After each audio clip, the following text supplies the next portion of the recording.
অভিনন্দন ঢাকা ক্যাপিটালস। গত সিজনে ঢাকা ক্যাপিটালস প্রথম ম্যাচ জিততে মনে আছে কতদিন টাইম লাগছিল বা কত ম্যাচ লাগছিল? সম্ভবত ৯ ম্যাচ। সেই রেকর্ড রান লিটন কুমার দাস এবং তানজিদ তামিমের ২৪৫ রান করছিল।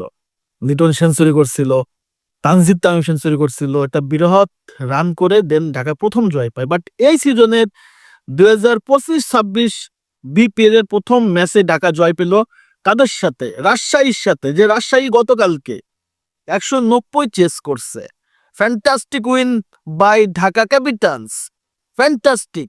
ঢাকা শুরু থেকেই টসে জিততে প্রথমে ফিল্ডিং নেয় এবং ঢাকার যে বোলিং লাইন আপটা আমি ব্যালেন্স বলবো না, একটু দুর্বলতা ঢাকার বোলিংয়ে কিন্তু আছে। ঢাকার বোলিং যদি দেখেন, পেসার নাই বললেই চলে, স্পিনার দিয়ে আসলে মূলত তাদের কাজ ঘায়াল করছে।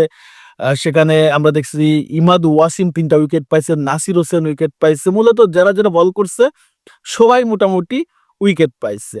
তবে ঢাকা ক্যাপিটাল যেভাবে আসলে রাজশাহীকে আটকে রাখছে ১৩২ রানে, এখানে কিন্তু ঢাকা মূলত তারা অ্যাডভান্টেজটা পেয়ে গেছে। এইবার তাদের টার্গেট ছিল batting line up. Batting line up ঢাকার যথেষ্ট শক্তিশালী, তবে রাজশাহীর ব্যাটসম্যানরা আজকে খুব বাজেভাবে হতাশ করছে। বিশেষ করে তাদের টপ অর্ডারের সাহেবজাদা ফারহান টানা ২ ম্যাচ ব্যর্থ, তার সাথে তানজিদ তামিম সেও ব্যর্থ, শান্ত আজও টপ স্কোরার, মুশফিকের ব্যাটে রান আসে নাই।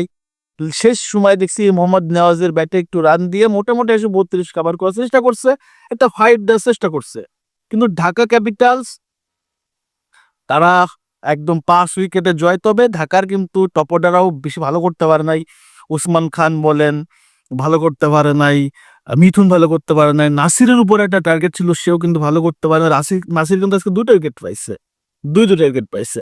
সো এই যে ঢাকার এই যে অল্প রানের টার্গেট, ১৩২ রানের টার্গেট, এটা শেষ করতে খুব একটা কষ্ট হয় না। শেষ সময় সাব্বির রহমান রুম্মনের একটা ফ্যান্টাস্টিক ইনিংস দেখলাম এবং ৬ মেরে যেভাবে আসলে ম্যাচ জিতলো ঢাকা, রিয়েলি ব্রিলিয়ান্ট।